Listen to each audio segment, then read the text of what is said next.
আসসালামু আলাইকুম। এই রোজাতে আমার এটা প্রথম ভ্লগ। কারণ কাজের চাপে এবং বাড়ির কাজে আমি এত ব্যস্ত হয়ে পড়েছিলাম যে রোজাতে ভ্লগ করার মতো ক্ষমতা আমার হয়ে ওঠেনি। সেহরির পর আমি একটু ঘুমাই, তারপর উঠে প্রথমেই আমার সূর্য দর্শন দরকার, কারণ তাছাড়া আমার ঘুম ভাঙা ইম্পসিবল। প্রচণ্ড টায়ার্ড থাকে, স্টিল এই মাহাদিকে দেখে আমার মনটা খুশি হয়ে যায়। গিয়ে দেখি ও চিতল মাছ দেখছে। বাঙালি বাড়ি মাছ হবে না এটা হয় না, সবাই মাছ পছন্দ করি।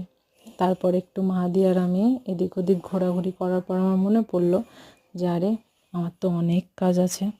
কিন্তু সত্যি বলতে এই টায়ার্ড শরীর নিয়ে আর মন নিয়ে কাজ করতে আমার একদমই ইচ্ছা করছে না। ছুটি ছিল তাই অফিস ছিল না, কিন্তু বাড়ির কাজ ছিল, কাপড় কাচার ছিল, মেশিন নষ্ট হয়ে গেছে। কিন্তু ডিসাইড করলাম আজ আমি আর কাচবো না, কিন্তু যে কাপড় আগে থেকে কাচা আছে সেগুলো তো গোটাতেই হবে। তারপর মাকে একটু হেল্প করে দিলাম মাছগুলো গোটাতে। ইফতারের সময় বেশি কিছু না, শুধু একটু ফল আর তার সাথে একটু করে লস্যি বানিয়ে এতেই আমরা সেরে ফেলেছি। লস্যিতে গুঁড়ো জিরে না থাকলে জানি না টেস্ট আসে না, তাই জিরে ভাজা জিরে গুঁড়ো মাস্ট। তারপর একটু চিকেন ছিল, সেটা নিজের মতো একটু বানিয়ে ফেলেছিলাম। আসসালামু আলাইকুম।